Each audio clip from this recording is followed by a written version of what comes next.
are now listening to The Sports Report with your host, Josh Dow.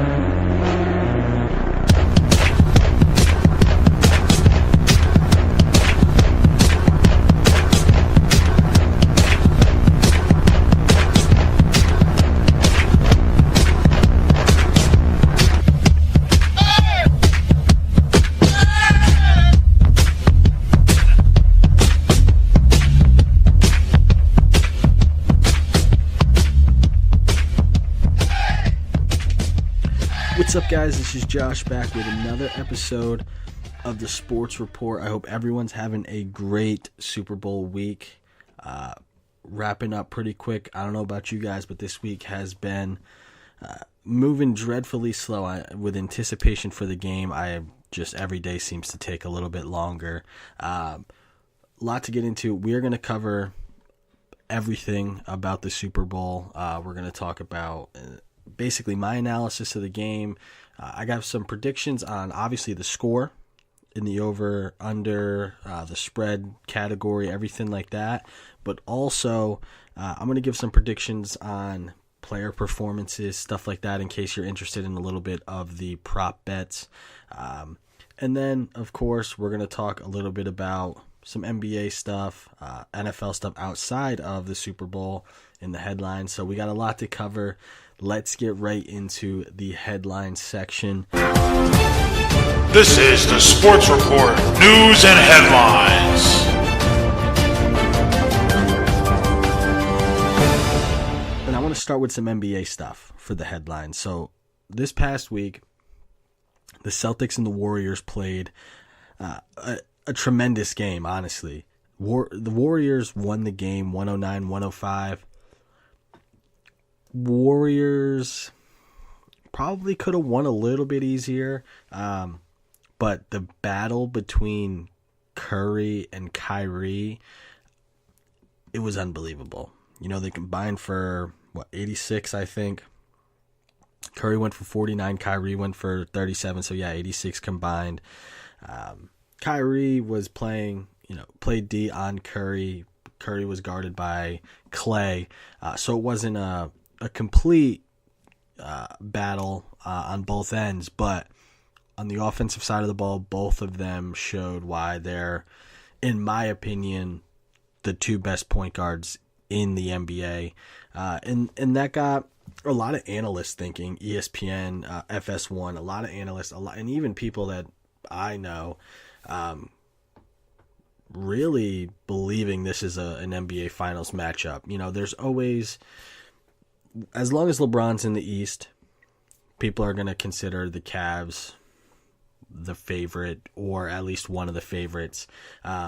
With how that game played out, it really did feel like the potential for an NBA Finals matchup was there. Both teams played okay. They played okay. Obviously, it's going to be a little bit more intense when it's not a regular season game. But I have a few thoughts on if it's going to be an NBA matchup or Finals matchup. And while, yes, I do think the Celtics probably are the biggest threat to Golden State out of the East, maybe Toronto. But I don't know if the Celtics are going to get out of the East. Toronto, I mean, they could end up being the one seed. They could end up being, they were close the way the Celtics were sliding to being the one seed right now. So I don't know. Now, obviously being the one seed doesn't automatically put you in the finals, but the East, the Celtics are not so dominant in the East that they're just going to walk through everybody. It's not going to be like that. Like, they're going to have some tests, and I'm interested to see how that plays out. Now, if I were to pick who was going to be in it, I would say Golden State and the Celtics, just because, we've seen them play twice. They've split. Both games have been pretty good showings by the Celtics that they can compete. But in a 7-game series against the Raptors, maybe even the Cavs if they figure it out. Who knows what's going to happen coming out of the East. Regardless, though, of who the Warriors play, I really think they're just so much better than any team in the NBA. Like, they are deeper, more talented. The way Steph is playing is... I mean, if James Harden wasn't in the league, Steph would be the MVP. I think James Harden right now, especially after he just scored 60 and a triple-double, he's really, if he keeps playing at a high pace, doesn't get hurt, he's, pretty much going to wrap up the MVP. Curry would be right there, the way he's playing. And if you've listened to this podcast long enough to go back to when Joel and I were doing it, every time we talked about the Warriors, I said the most important factor on that team was Draymond. Just on both sides of the ball, the passion. They played earlier this year without Curry, and they were a different team. Like the what Curry has to offer, he might change my mind and say he's the most important. I think Durant's the most talented. Curry might be the most important player on that team. So, but they're so good. They're so good all the way down to their bench players. So, yes, I would love to see the Warriors and Celtics play in the finals. I think Golden State would win that. I don't think any team in the NBA right now. I really don't. Now that I'm running through it, don't think any team in the NBA right now is better than Golden State, especially in a 7-game series. So it was a great game. We're well over halfway now, so we're starting to see what teams are really going to be contenders. These two, we could see them, in June playing against each other in the finals. I think it'd be a great series. I think they match up better than the Cavs do. I don't know a lot about Toronto. I know I've seen them play a few games. I think they could be a tough matchup for the Warriors. But I think the Celtics would be the best matchup and draw the most attention, honestly, for showmanship or viewership, I should say, for the NBA.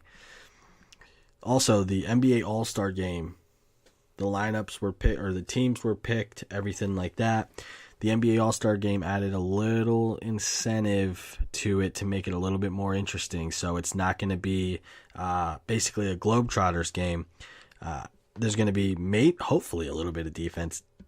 Minimal defense. I don't think anyone's going to go out there trying to, break a leg in an All-Star game, get hurt, anything like that. But they might have a little more incentive. The winners get $100,000. Losers get $25,000. So you get a little bit more for winning. $100K would make me want to play a little bit harder. So, like I said, I do think this adds incentive. I do think we're going to see a little bit better of a basketball game, because the NBA All-Star Game is dreadful to watch. Dreadful. Hate watching it. It's awful. It's like watching the dunk contest all over again, except now there's just 10 people on the court instead of just one guy. It's pointless. But now that you add this stipulation in there, maybe we see a little bit better defense. I still think, like I said, limited defense. Maybe if we get into the fourth quarter, it's a close game. Might see a little bit more of a competitive side of people coming out knowing that, they could lose a few extra bucks if they don't win the game. So we'll have to see what that's going to do for the All-Star Game. And if they continue that trend, if we have a competitive game, that might be something we see in the future. It might boost the NBA executives to kind of go that route in the future. The Clippers, man, they're making moves. They got rid of Blake Griffin, traded Blake for 3 players, one of who was Avery Bradley. I love Avery Bradley. He is now a Clipper. And 2 picks. So they cleared a lot of space. I mean, Blake was getting $35 million a year. Do I think it was a good move? They traded him to the Pistons. The Pistons are a fringe playoff team. Maybe with Blake, they do get into the playoffs a little bit easier. You know, I think the last time I saw they were 9th in the standings in the East.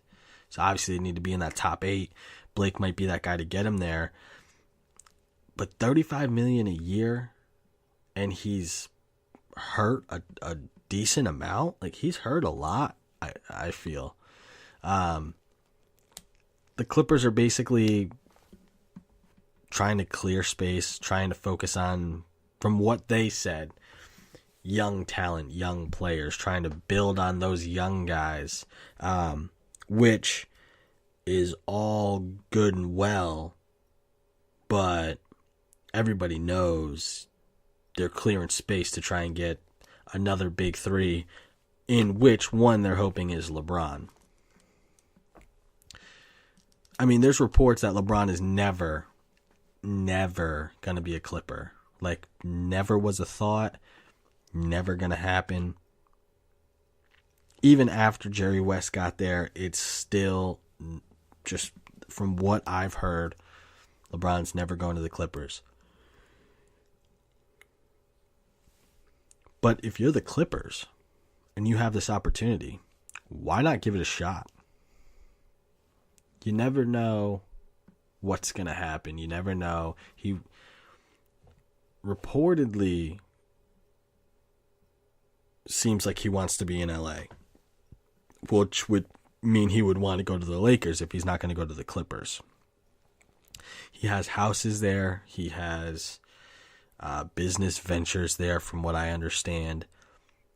So if it doesn't work out with the Lakers and he really wants to be in LA, the Clippers got to make a run for him. They have to. And they're showing they're trying to. They're talking about, before the deadline, I mean, they're really thinking about cleaning the house, getting rid of Lou Williams, DeAndre Jordan. I mean, just everyone, send them packing. Open up the salary cap, open up the space, and let's get LeBron in here. And if LeBron says he wants X, Y, and Z, we have the cap space to do it. So I think it's going to be a little bit harder for them to convince him now that Chris Paul's gone. Him and Chris Paul are known to be really good friends. But you got to go for it. You're the Clippers. You got nothing to lose. So you got to go for it. And the other thing is, I understand if they are trying to build these young players like they say, you had your moment where you had your big 3. When Chris Paul was there, DeAndre Jordan, Blake Griffin, they were the big 3. Chris Paul's gone, and they were starting to fade. Get rid of the other big 3 that you're paying a ton of coin to. Get the young players going. This is a pretty deep draft. So if you can get a pick or a couple picks in the lottery this year is going to be pretty solid.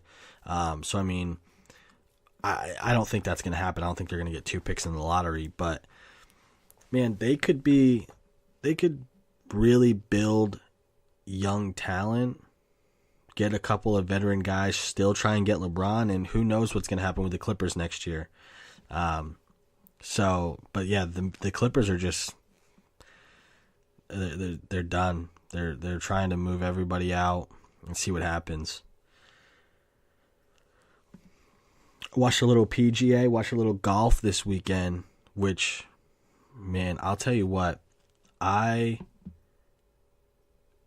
can't wait to get the warmth back, get on the course, get on the links, and start playing again. Watching PGA, watching Tiger back, especially watching Tiger back was something that I was like, man, I just want to go to the range. I just want to go hit some balls. Encouraging. Tiger finished 23rd this past weekend. Said he's pain free.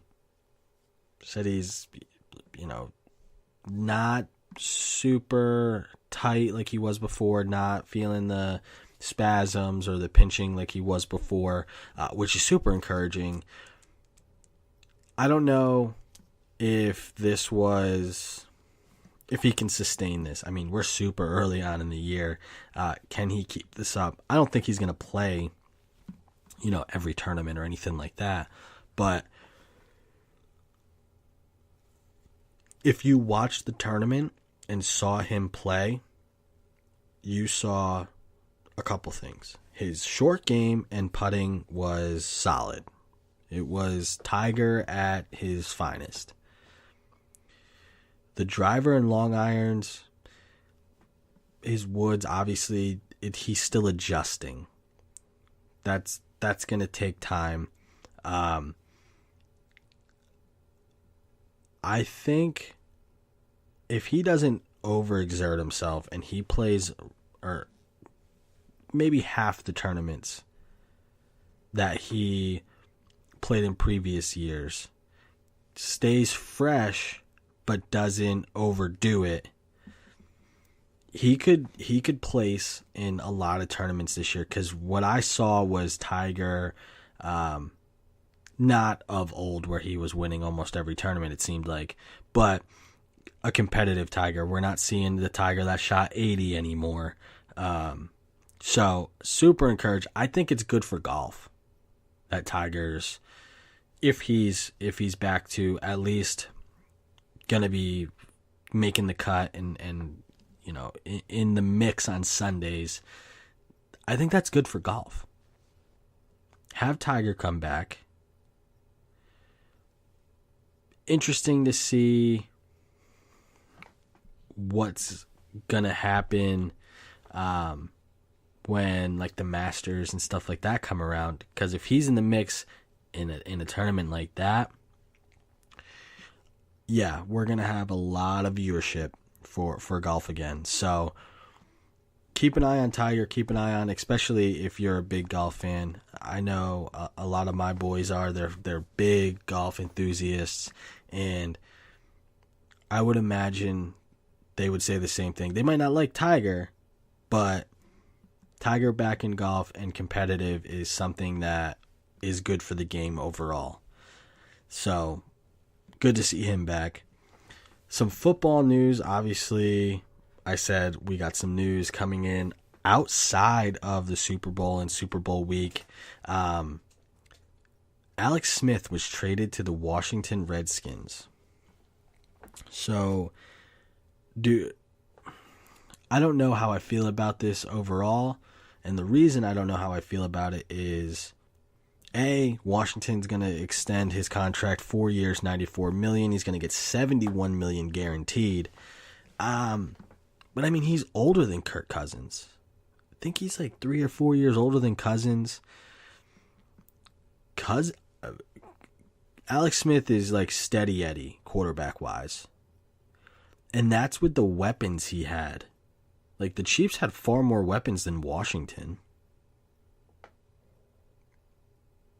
I just don't understand why. And I get you have to go after someone because Cousins didn't sign a long-term contract with you.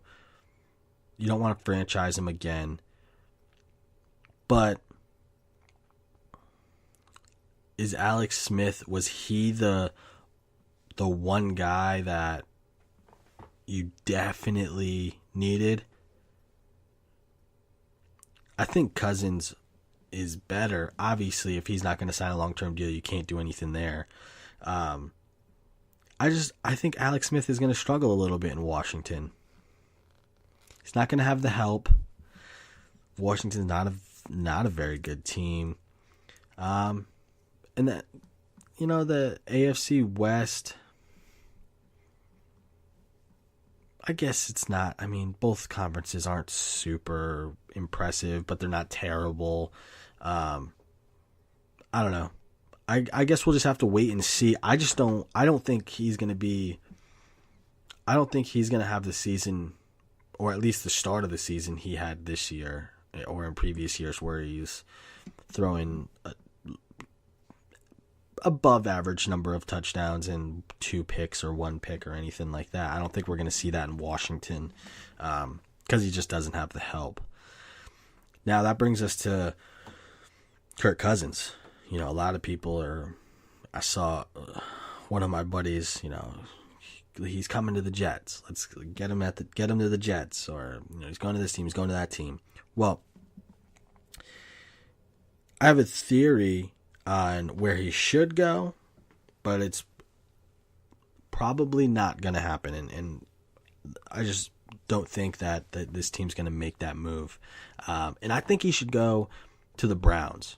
Now, most quarterbacks, or if you're one of my good friends, says if you go to the Browns, you go for your career to die. And that's a valid point. I mean, they didn't win a game last year. But think about this. Kirk Cousins, they'll pay him. They have the 1st and the 4th pick. So they could use the 1st pick and get a, stellar defensive player. If they don't go quarterback, they can help their line. They can help their defense, get another stud like they did last year with Myles Garrett. Number 4 pick, they could go the opposite of what they did the 1st pick. If they went defense, they can get like Saquon Barkley or something like that, where they could really start building that team. I don't know if it's going to happen. I mean, the Browns don't make the best decisions. They don't make the best decisions. And it just seems like they always, like, they're in the mix, but it's like you hear it after the fact. Like, here's a perfect example of what this is a perfect Cleveland Browns example. The announcement that Alex Smith went to Washington comes out. You didn't hear anything about, at least I didn't hear anything. I could be mistaken here, but I didn't hear anything about the Cleveland Browns and Alex Smith in the same breath, same sentence.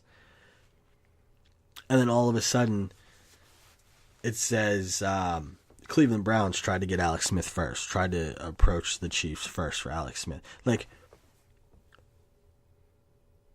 they just always, like, in the end, like, yeah, like, we made an offer, but they just laughed at us and it didn't work out. Or they do dumb things like not putting the trade in time, and they missed the trade deadline. Like, they just do things no other franchise would even think about. And here's a perfect example of a guy they should go after. Doesn't mean they're going to, but it's like if you're in the front office and you see Alex Smith was just traded to Washington, you have to be in your mind thinking Kirk Cousins. It's been in the media for a while that he doesn't want to sign long term with Washington. Now, I would agree it's going to be difficult to convince him to sign long term with the Browns.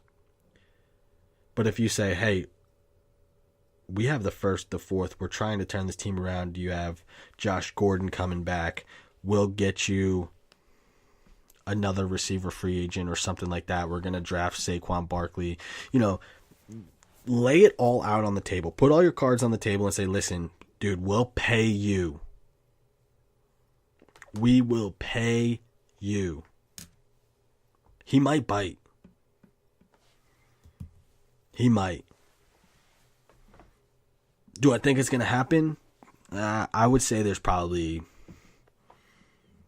less than a 10% chance. Because in Cousins' mindset, why would he go to the Browns? They haven't been good in a really long time. So, why would he go there? I don't know. I have no idea. Some other news, just got the notification literally 1 minute ago. Rob Gronkowski still not cleared from the concussion protocol. He was limited in practice today. Interesting news, because that plays a huge factor in the defensive attack in the Super Bowl. And we're going to get into that shortly. But we're definitely going to go to against the spread. So we're going to get into that now. Is it? You covered, yes, it's good! Are you sure what's the final score? Miami by 4! You covered 12! I covered! Yes! What is against the spread? And the reason that I want to get into this segment and not start with the Super Bowl is the World Series odds came out. So the future bet for the World Series odds, let's get right into that in the against the spread section. So honestly, to nobody's surprise, at least not to my surprise, the Yankees are the favorite, 5-1. No question they should be the favorite. They're 5-1. Dodgers, 6-1. Cubs, 9-1. Indians, 15-2, so they're in front of the Cubs. These are not in order. I have no idea why they didn't put these in order. Indians, 15-2. Cubs, 9-1. Again, Astros are up there. Astros are second. Why did they do this like this? I'm going to start over because these idiots didn't do this right. Indians are 15-2. Yes, okay. Yankees 5-1. Astros 11-2 favorites. Dodgers 6-1. Indians 15-2. Cubs 9-1. Sox and Nationals, Red Sox and Nationals 10-1. Angels 16-1. That was shocking. The Angels 16-1. I did not think the Angels would be that high. But they made some moves in the offseason. I want to see Trout in the playoffs. Man, that's all I want. I want to see Trout in the playoffs. Other news for baseball that I didn't mention. I don't exactly know what I believe. So Mookie Betts won arbitration. They went to arbitration, couldn't agree on a salary figure. I believe the Red Sox wanted to offer him 7.5. Now, don't quote me on this because I didn't read the article. I just saw that he won arbitration. So I believe the Sox wanted to offer Mookie 7.5. They said that was fair. They went to arbitration because they couldn't agree, and when they went to arbitration, Mookie believed he should get, 10.5? 10.5? Something like that. So he won, so I believe they were going to pay him $10.5 million this year, which, good for Mookie. Red Sox, Dombrowski, do not blow it. Don't lose him. Don't lose Devers. Don't lose Benintendi.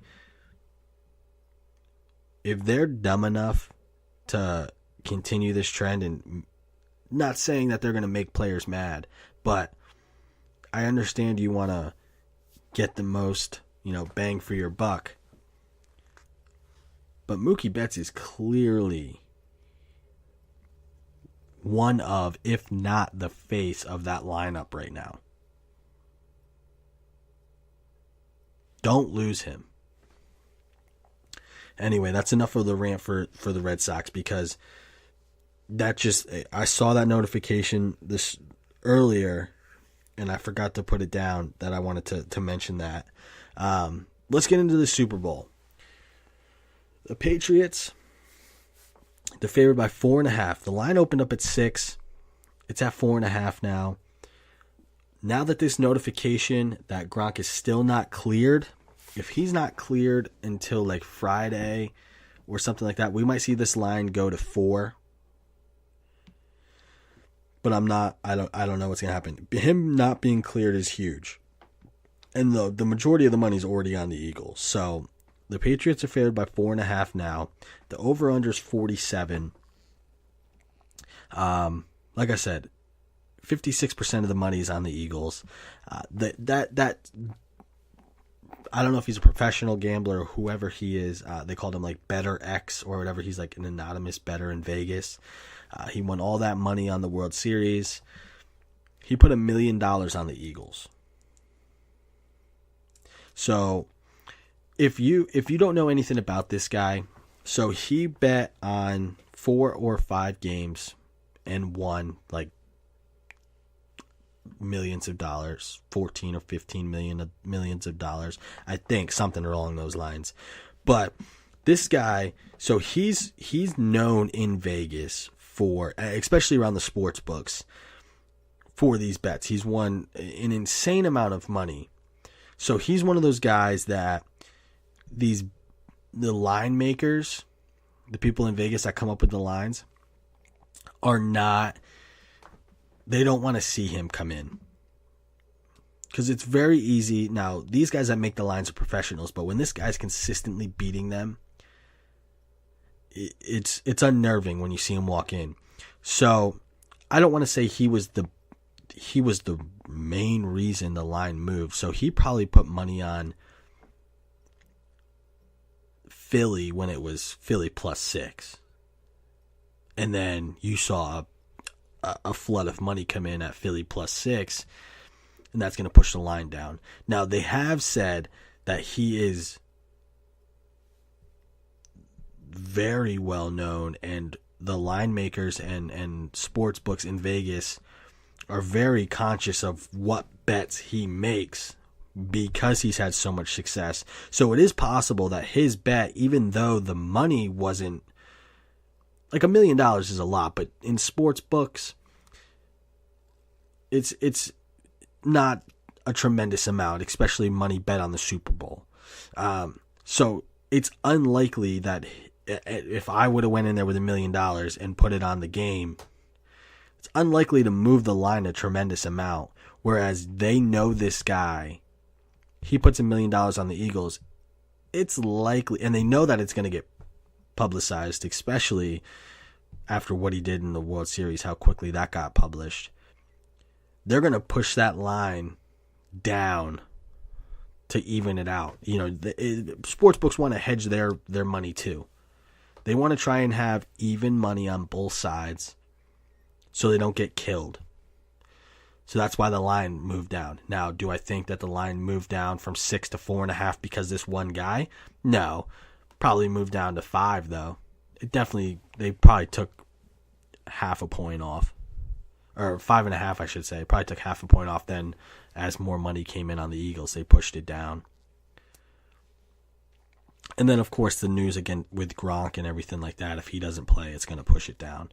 So, I mean, there's multiple factors. But that guy putting money on the Eagles is going to open a lot of people's eyes and say, hey, that guy knows what he's doing. We're going to put some money on the Eagles. And probably have no idea what they're doing. People do it all the time. Not only in betting and sports, but do it in the stock market and whatever else people put money into. So, here we're gonna do some predictions. So what I'm gonna do is I'm gonna talk about predictions for certain players, what I expect from the game. We're gonna get into the analysis, and then we're gonna get into my pick for the game. So let's start with the prediction. So I'm gonna start at quarterback, just because I think this is going to be an interesting matchup. Just because Foles has played so well that people didn't expect him to play this well. I for sure didn't expect him to play this well. And everybody knows Brady's track record. So, personally, I think both quarterbacks are going to play pretty well. Limited turnovers. Foles, just because of the style of play and how other teams have beat the Patriots, I think Foles is going to have more yards than Brady, but I think Brady's going to be more efficient. Everybody knows slants, screens, dump offs to the running back in the flat. That's what the Patriots do. So I think Brady's going to be more efficient with his passing game, but Foles might have 60 more yards or something ridiculous. But I think they're both going to play pretty well. 2 or 3 touchdowns for each guy.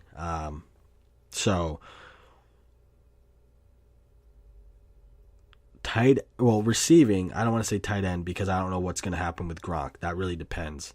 But I think Ertz from the Eagles is going to lead the team in receiving. He is an unbelievable tight end. I don't know if I just didn't give him the credit previously, but watching him in the playoffs, he's a good tight end. He's a really solid tight end. And with Butler and Gilmore, especially if Gilmore is playing up to his potential. He has times where he struggles, but if he plays up to his potential, those outside receivers are going to have trouble. Especially safeties over the top going downfield. Ertz is going to be that guy in the middle, in the soft zones or blitzes. He's going to be that guy they throw to. So I think he's going to lead the Eagles in receiving. And then, of course, for the Patriots, I think Amendola is going to lead. He has had a great postseason so far. He's had 18 receptions, 196 yards, 2 TDs so far, and I don't think he's going to slow down. He'll probably be a 8 to 10 catch guy,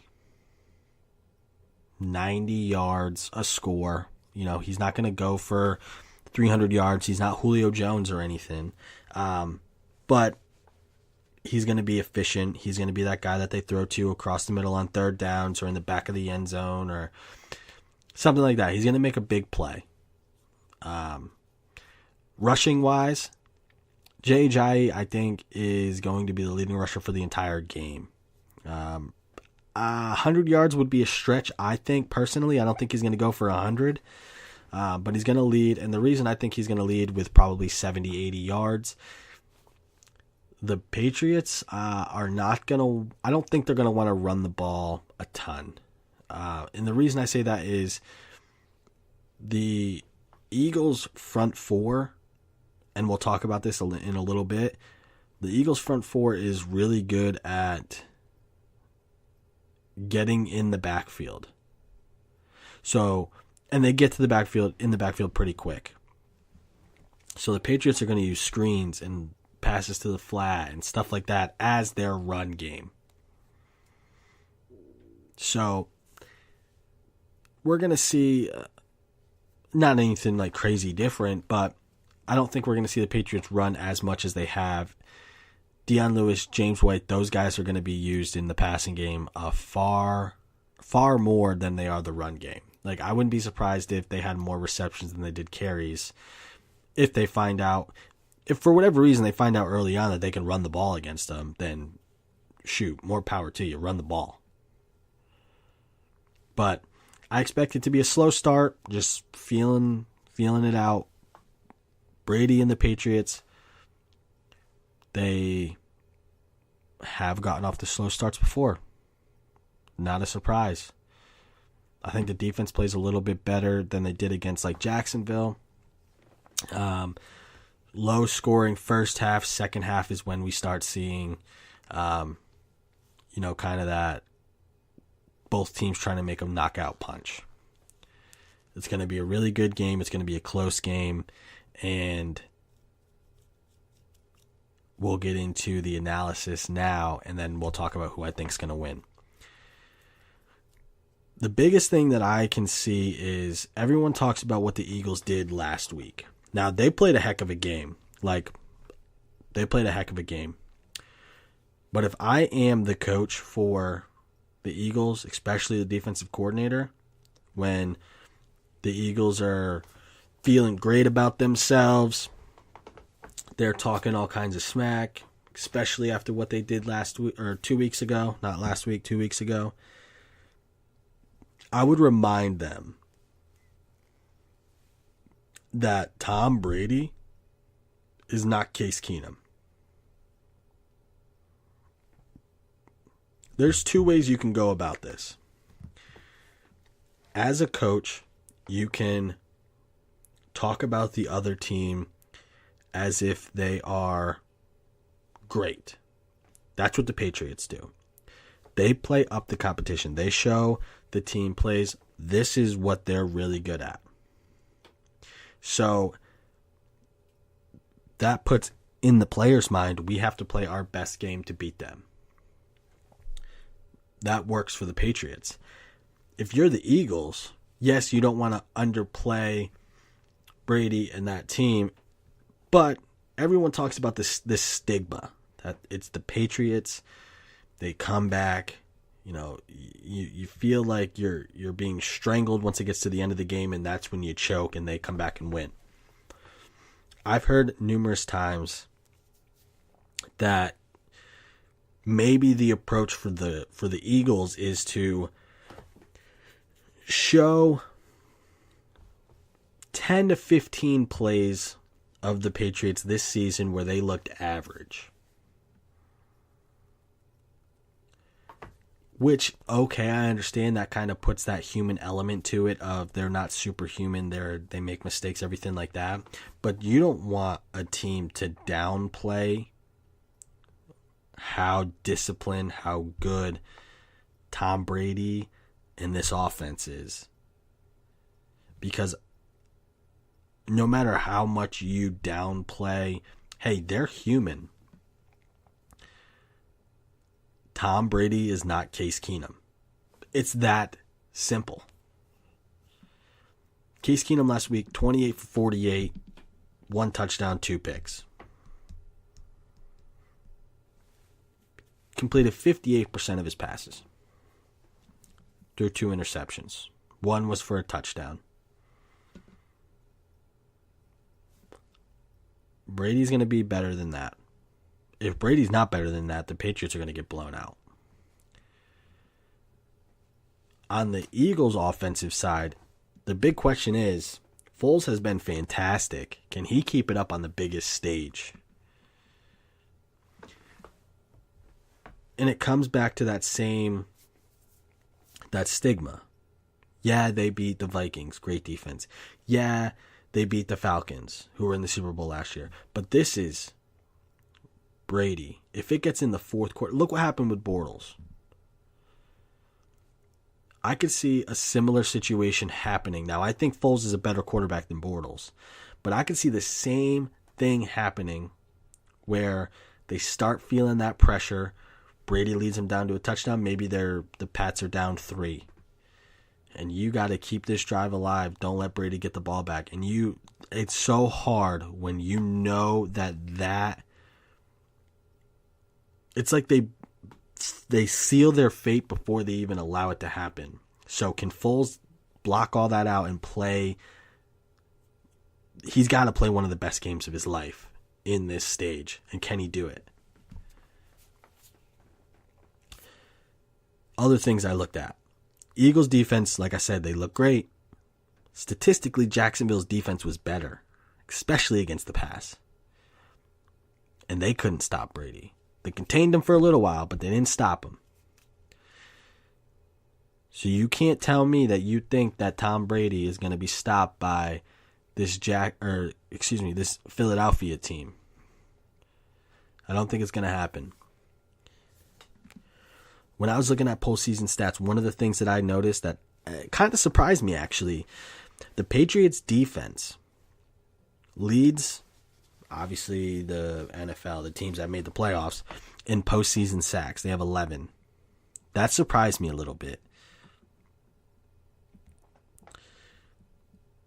On the defensive side, the Eagles, they pressure the quarterback really well with their front 4. So I was looking up statistics. I was watching film. The Eagles only blitz about 18 to 20% of the time in the postseason. It was up a little bit in the regular season. They were closer to 25%. they blitzed. Now they're only blitzing 18% of the time. Here's the crazy thing, though. In 2 games, they've hit the quarterback 19 times. Only blitzing 18% of the time. So that's a huge advantage for the Eagles to be able to rush 4, drop 7, still get pressure. That's huge. That's going to force bad passes. We've seen interceptions. That's going to take the run game away because you're getting in the backfield. I mean, you're winning at the line. So here's what it comes down to. I think, so the Eagles' front 4 is great, but especially what they need this game is their tackles. The guys in the middle, they need to get pressure on Brady. And I don't necessarily mean pressure as you have to sack him. You can't allow Brady to step up in the pocket. If you watch Brady, he's far more comfortable stepping up in the pocket than when he has to roll. And if they contain him where he can't step up into his throw, a lot of times he will throw it away. Because he's not going to take the hit. He won't force anything. He'll throw it away. So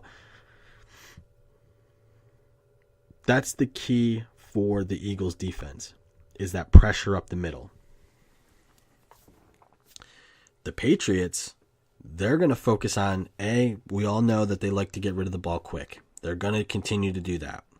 They're going to get rid of the ball quick, 4 or 5 yards. And personally, I think they're going to get up to the line of scrimmage and go tempo. Because what does that do if you go tempo? You catch the Eagles off guard. You don't let them get set, which they don't get off the ball as quickly. And if you're moving, if you are moving, you gas the defense, especially those big guys. You gas them. So that's something, and they're not gonna run tempo the whole game. But in key drives, you might see them go.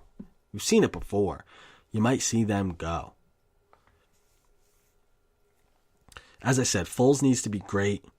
Ajayi's going to get his carries, but the Patriots are smart. They're not stupid. Look what they did last week. They waited, and then they put the pressure on Bortles, and he couldn't do it. They're going to force him into uncomfortable positions, uncomfortable spots, 3rd and longs, passing situations. They're going to bring some heat, going to put their corners on an island. Maybe not necessarily Jeffries, he's a little bit bigger, but they'll have safety help over the top with him. And they're going to make Foles be great. I think Foles is going to play pretty well. I think this is going to be a close game at the end. Here's my pick. I like the Patriots to win the game straight up. Patriots win the Super Bowl straight up. Right now, because Gronk is not cleared, I like the Eagles plus 4.5. I'm going to guess Gronk is going to play. There's a good chance if he does play, something will happen. Might get hit, get his bell rung a little bit. He doesn't play the whole game. He only plays half the game, something along those lines. Eagles plus 4.5 is the smart play right now. Also, the over-under. I'm going to give you guys everything. The over-under. I am on the fence right now about that, and here's why. The game could go a couple of ways. One way, we don't see many turnovers or any turnovers. Defensive field position game, but no turnovers. Then we're probably under. Or there could be 2, 3 turnovers. 1 brought back to the house. The other 2 gives short field position to whoever gets the turnover. And right there, you're pretty quickly at the over. I mean, that could push it over pretty easily. So I have to think about the over-under a little bit. There are a ton of prop bets. I'm not going to go through all of them there, but there are a ton of prop bets. I mean, from the national anthem to the coin toss to who scores first, how do they score? I mean, everything. There's prop bets for the total score of the game and the total number of gold medals the U.S. has. I mean, there's prop bets for everything. So, I'm not going to go through all of them. What I will do, if anyone has prop bet questions, anybody interested in a prop bet or sees one that is absurd, I mean, downright absurd. I think the national anthem one is absurd. Like, is it going to go this length or this length? Tweet at me. Or get on the B.S.N. Network Facebook page. Put it on there. We'll talk about it. I'll give you my observations. And don't ask me what I think about the national anthem, because I literally have no idea if it's going to go over or under the amount, because I have no idea. I will say this. If it's a person that's going to bring out a guitar or an instrument, it will go over. So just keep that in mind, because they love to have that little guitar solo in there. But that's what I have for the Super Bowl. The biggest thing I will say is the Eagles have to come out and understand that Brady and the Patriots they're not a team they've played before. Like, they're not Keenum, they're not the Vikings that they're going to just dominate. It's not going to be that kind of game. But they can't be afraid of them.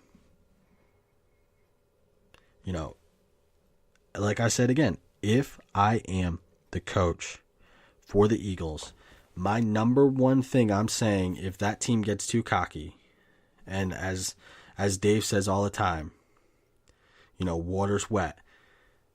Brady is not Keenum. It's that simple.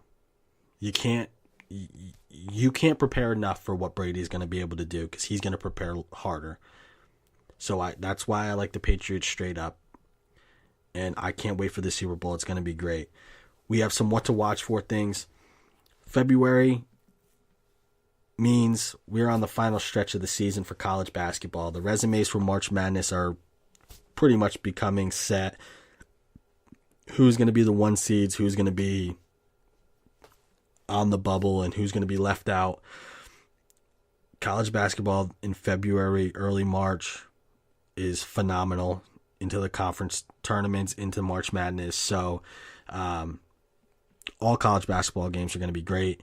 We have one game that Duke UNC is going to be coming up before the next show as well, so watch that. But this game, number 15 WVU at number 12 Oklahoma. WVU's defense, phenomenal, one of the best in the country, and they're going up against the best scorer in the country, Trae Young. So if you want to see an absolute battle, watch that game. I have a feeling West Virginia is going to play pretty well against this Trae Young kid, because all you have to do is trap him, and he's going to throw up 40 shots anyway, so he's going to get his points. But trap him, he'll turn the ball over. He's got a lot to learn. The Phoenix Open at TPS Scottsdale this week. Interesting thing about this tournament, if Hideki Matsuyama wins, he will be the first person since Arnold Palmer, I believe in the early 60s, to win this tournament 3 years in a row. So if he wins this tournament, which I'm going to say he might. I won't put money on him, but he might. I might put money on the field if there's that option. You know, Matsuyama or the field, I might put money on the field. Probably not a lot of money to win, but man, he wins this, he'll join elite company with Arnold Palmer to win the tournament 3 years in a row. And how could I forget? Of course, guys, the Super Bowl is on Sunday. I can't believe it's February already. I can't believe the Super Bowl is already here. But the Patriots, the Eagles, it's what football fans live for, the Super Bowl weekend. It's going to be a great one. Guys, I hope you have a fantastic rest of your week. Enjoy the Super Bowl. Enjoy the weekend. Until next time, guys. Take care.